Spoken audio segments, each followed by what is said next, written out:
Udah.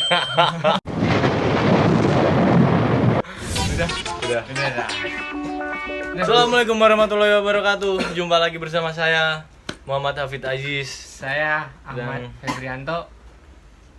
Kita bakal ngebahas salah satu materi dari mata kuliah manajemen risiko. Ya tentu nggak jauh-jauh beda ya sama materi yang ada di mata kuliah ini, resiko. Kalau menurut Bung Febrianto, resiko gimana Bung? Risiko itu adalah Oh iya, perkenalan dulu. Oh, Dari udah kelas. kelas Oh, kelas manajemen SDM ruang 612. Ya, kita Semester ruang 7. 6 semester 7. Semester 7 nih. Kita baru nyusun juga nih di belakang nih. Ya. Proposal. Jadi kita mau bahas manajemen resiko. Menurut Anda nih, pengertian manajemen resiko gimana, Bung? Manajemen risiko kalau Oh iya, kopi dulu.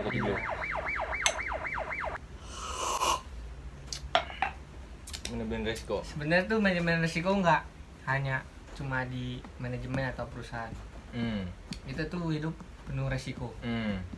Semisal contoh kita mau ke kampus naik motor, nah kita kan pakai helm tuh, pakai safety, sarung tangan. Nah itu kan salah satu hal yang menghindari yang namanya itu resiko. Begitu juga di perusahaan.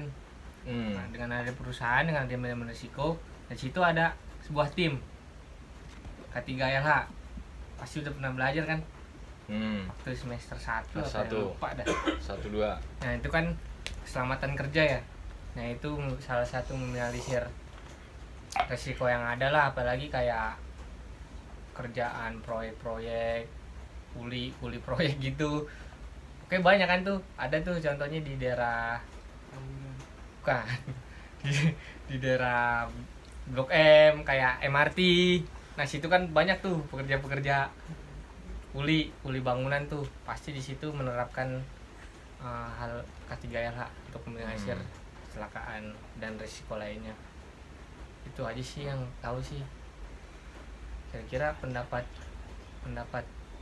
ente gimana, Bung? Kalau pendapat saya ya Kalau masalah resiko itu suatu hal yang terdapat pada suatu pengambilan keputusan nih, katakanlah nih ada dua pilihan dan diambil satu keputusan. Nah itu pasti ada resikonya yang baik atau yang buruk. Nah, ibarat kata gitu nih, contoh kata yang lu bilang berangkat ke kampus ya. Iya. Bener, kalau di saya tuh kayak misal nih, saya sebagai pernah usaha, jadi usaha kopi ya, ada resikonya nih. Dari resikonya misal banting harga ketika produk udah lama, itu satu keputusan sih. Itu unsur-unsur. Nah, berarti bukan masalah keselamatan kerja juga ya. Banyak mencakup Masalah beberapa aspek di bisnis. kehidupan ini. Bisnis juga. Bisnis ada banyak resiko yang pernah gue alamin ya gitu, bos. Jadi apa lagi nih kita yang bahas? Cuman Resiko kalau di perusahaan kan banyak tuh banyak. resiko. Oh jangan ambil di perusahaan deh, kita bahas di segi kesehatan. Di segi kampus saya Ya, kampus ya. Oh, iya. absensi resiko ketika nggak masuk Iya juga sih. kelas gimana tuh? Ada Resiko baiknya ya lu belajar di luar katakan. kalau belajar Kalau belajar berarti kalau resiko terburuknya ya lu nggak bisa dapat ilmu yang diampu sama dosen mata Oh, kuliah kayak kemarin tersebut. tuh. Ya bener, yang sistem sinkronis ya, sinkronis. yang belajar lewat via Zoom kan, kita kan gimana ya, kurang masuk juga materinya gitu. Iya, nggak bener. langsung berhadapan dengan dosen, teman-teman yang bakalan bisa diskusi. Banyak. Nah itu resikonya sih kalau semisal kayak kemarin tuh ada juga, jadi kita nggak dapet 100% ilmunya tuh kalau semisal Resikonya lewat Zoom, bener. karena ada jaringan lah. Nah ini kan di situ kalau ngomong harus ganti-gantian, Ganti-gantian. nggak bisa. Nah, Itu resiko sih, resiko belajar kita. Tapi korelasinya menurut Anda nih, dari resiko kedudukannya nih, seberapa pentingkah lu peduliin resiko itu? penting sih, penting banget ya. penting soalnya kan, apalagi kalau buat kesehatan ya. Kesehatan lagi nih. Kesehatan, kalau semisal kita nggak ada yang namanya manajemen resiko masalah kesehatan, kita bakalan bingung sendiri tar. Harus diperhatiin ya. Harus diperhatiin juga, soalnya kan kita manusia nih, manusia juga, jangan manusia, robot kadang sering ada kesalahan teknis. Iya benar. Nah, manusia juga kadang human error kan. Nah itu salah satu harus diperhatiin ya, pertimbangan besar benar untuk dijadikan salah satu bagian penting dalam hidup buat manajemen risiko, khususnya di kesehatan. Belum lagi ntar kita kan bakalan tua, bakalan namanya sakit udah pasti sakit sih, walaupun kita mau sehat olahraga setiap hari tetap aja ujung-ujungnya sakit juga sih. Nah itulah kegunaan manajemen risiko. Kita ibarat kata kayak udah berinvestasi untuk di masa depan. Kita kan nggak tahu juga tuh yang kayak tadi. Berarti ada step-stepnya nih, ada pilihan-pilihan opsi-opsinya resiko nih. Soalnya saya waktu itu pernah keputusan gitu. Pernah ngurus rumah sakit tuh, masalah keluarga ada yang sakit. Nah, jadi ngurus. Nah di situ saya kan nggak terlalu memperhatikan ya, waktu udah lama juga sih yang namanya itu risiko atau enggak asuransi untuk buat kesehatan. Nah karena di situ ada BPJS, ternyata semua orang di negara udah terdaftar di BPJS. Bener. Cuman kita yang nggak ngurus, kitanya sendiri. Nah jadi dengan adanya asuransi kesehatan sih, alhamdulillah sih. Agak kebantu. Bantu banget ya. Apalagi kita kan namanya orang yang kurang punya lah, ibarat kata lah, nggak terlalu mentingin banget gitu. Ternyata kemarin pas selesai ada kejadian baru berpikir. Terus menurut ente gimana nih? Menurut apa nih pertanyaan apa nih? Masalah kesehatan ada pengalaman atau? Kesehatan ada di situ. Kesehatan sih, khususnya sih kayak asuransi gitu. Gua kesehatan gue BPJS milik pemerintahan.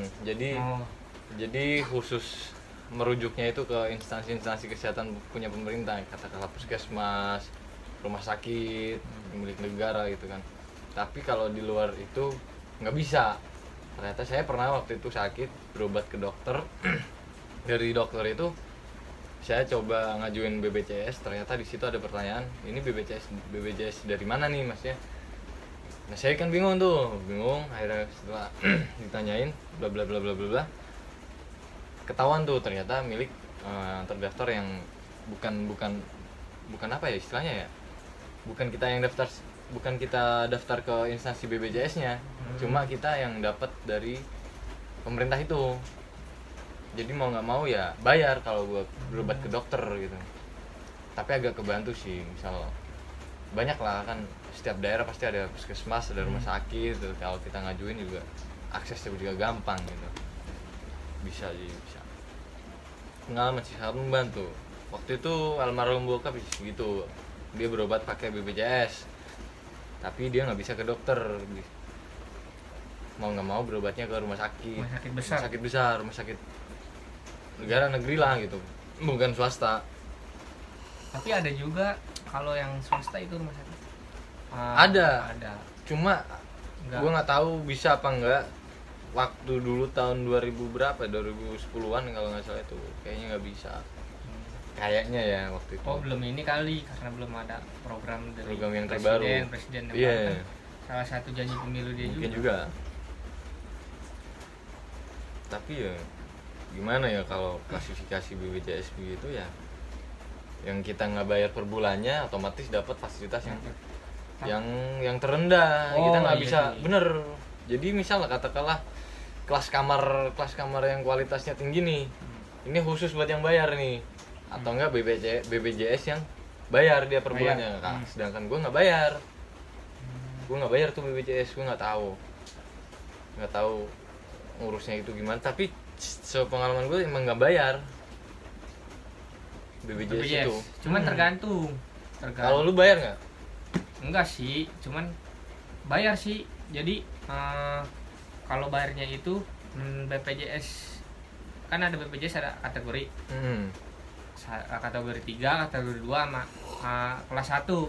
Jadi kan kemarin kebetulan saya jadi kategori BPJS yang ketiga. Di situ ditawarin kalau semisal mau pindah ke kelas 2 atau ke kelas 1 kategorinya nambah duit, bayar. Cuman kamarnya beda, entah itu dari kan, fasilitas penanganan. Atau juga sih, soalnya itu kan urusan. Oh ya, itu masalah penanganan saya agak kurang setuju, kurang puas lah masalah pelayanan dari BPJS itu.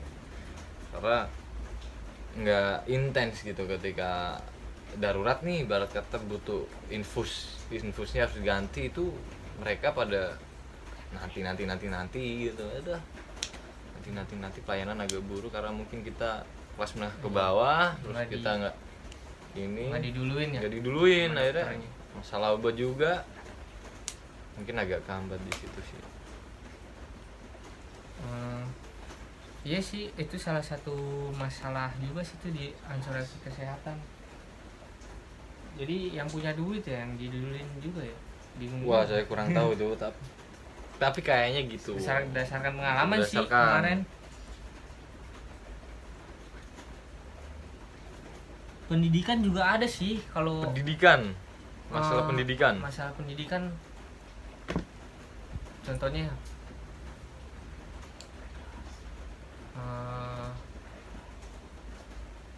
apa tuh pendidikan tuh? Penanganan bos. Wah, bantuan.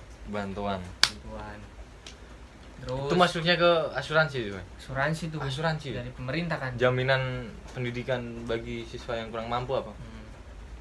Buat masalah SPP, fasilitas. Sekarang juga ada kan kalau di wilayah Jakarta kan ada kartu Jakarta Pintar. Terus kartu Indonesia Pintar. Itu kan program-program baru itu dari gubernur, presiden. Nah, sebenarnya waktu itu ada masalah tuh pengalaman. Kartu Indonesia Pintar itu harusnya yang dapat kan dari presiden kan, program itu kan dapat orang-orang yang kurang mampu. Terus adalah kendala-kendala dalam bentuk pendidikannya itu, cuma gue nggak dapat di situ. Setelah gue telusurin dari RT, dari kelurahan, ternyata dia, mohon maaf ya, itu kayak sistem ini pungli. Bukan, jadi yaudah yang kenal dulu nih yang dapat. Nah, ternyata di daerah saya itu orang-orang terdekat, ternyata orang-orang kaya bahkan. Itu kasihan yang nggak punya gitu. Emang sih waktu itu emang zaman ini kalau ngajuin pakai KIP itu gratis full. SPP gratis full. Mau ulangan, mau iya gratis full.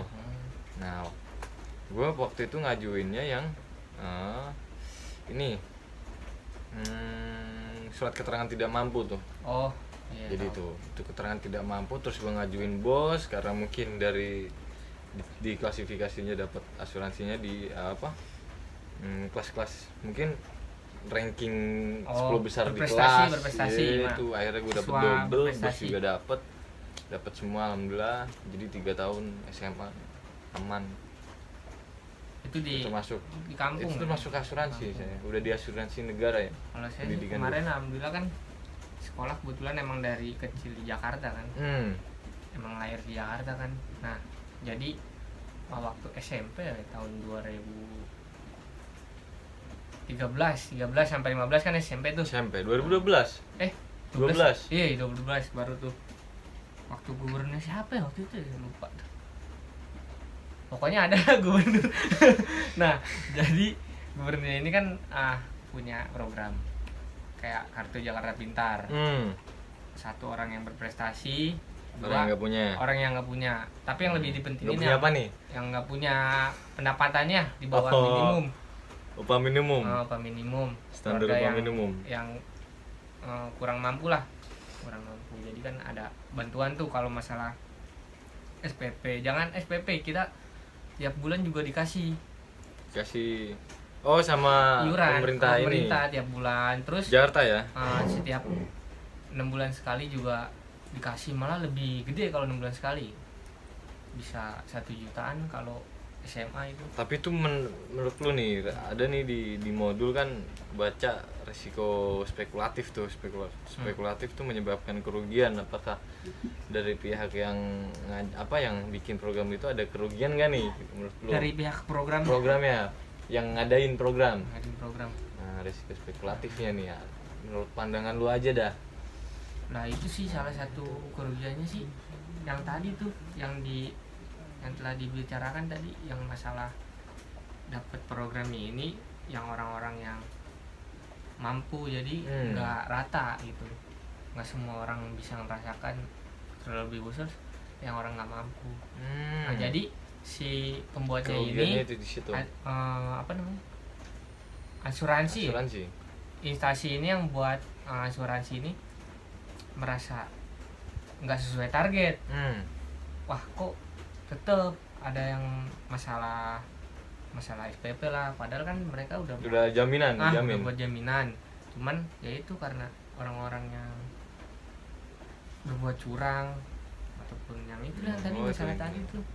Apalagi kan belum ada kasus korupsi sih kalau buat bantuan itu. Tapi kan kita nggak tahu. Oh, kasus ini ada dulu, resiko itu di SMA gue itu kasusnya.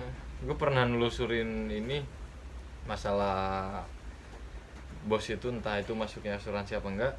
Tapi kalau bos gue pernah nelusurin, katanya nih per satu siswa itu dapatnya 1,5 harusnya.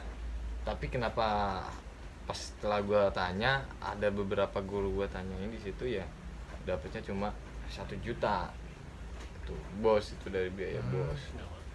Saya bingung masih di situ.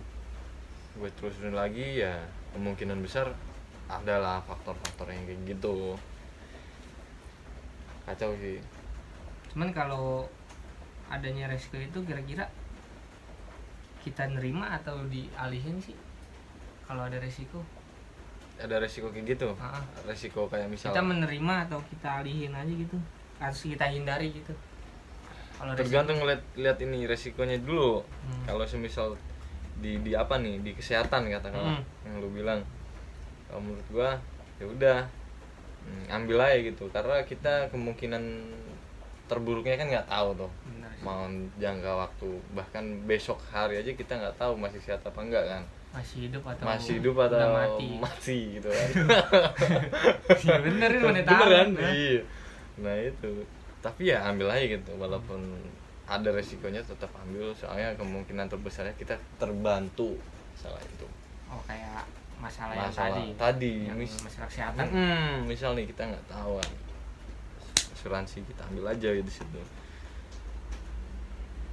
Nah kita telah lagi nih bos, masalah yang Bu Rini terakhir tuh pertemuan minggu kemarin. Yang kemarin. Iya, masalah asuransi tradisional. Iya, asuransi tradisional. Tahu. Terus menurut lo gimana tuh pendapat lo? Kalau menurut saya sih, kalau masalah tradisional sih kan ada dibagi kategori tuh. Ada 3 tuh. Ada 3.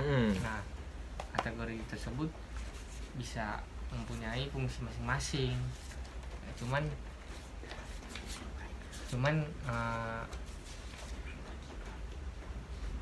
apa tuh? Apanya lu? Asuransi berjangka, sumber hidup sama Dwiguna. Mereka tuh asuransi rata-rata sih buat asuransi sendiri, buat kita sendiri. Jaga-jaga itu, cari aman. Banyak juga sih perusahaan-perusahaan yang apaan? Ngajuin asuransi itu. Iya. Bukan ngajuin sih, buat kata bekerja sama dengan asuransi. Tapi misal nih, kalau menurut pandangan lo nih, gue ngambil asuransi itu gimana tuh? Karena gue yakin nih, dengan pola hidup gue yang begitu, ibarat kata gue yakin positif dan sehat itu, gue nggak ngambil itu. Menurut lo itu pandangan lo gimana nih? Nggak apa-apa ya Pak? Kalau lihat dari segala sudut resiko maupun asuransi, salah ya pengambilan keputusan, harus diambil ya. Maupun asuransi apa jiwa kan ada ini kesehatan. Ada resikonya juga tuh, nggak bisa preminya nggak bisa ini nggak bisa diambil semua 100% terus. Cuman kalau misalnya mau main aman sih ya udah ambil aja, terus ada baiknya juga kok buat kita kok. Cuman kita cari-cari instansi asuransi itu yang terpercaya. Yang kemarin Terutama kata yang dari Bu Rini kemarin ada bilang ada yang korup. iya, Jiwasraya satu-satunya itu Korup. salah satunya korupsi.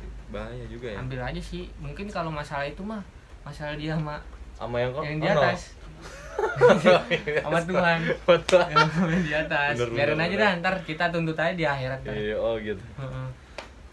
Ya udah sih itu aja sih kalau Berarti mau. harus ngambil ya kemungkinan ininya. Heeh.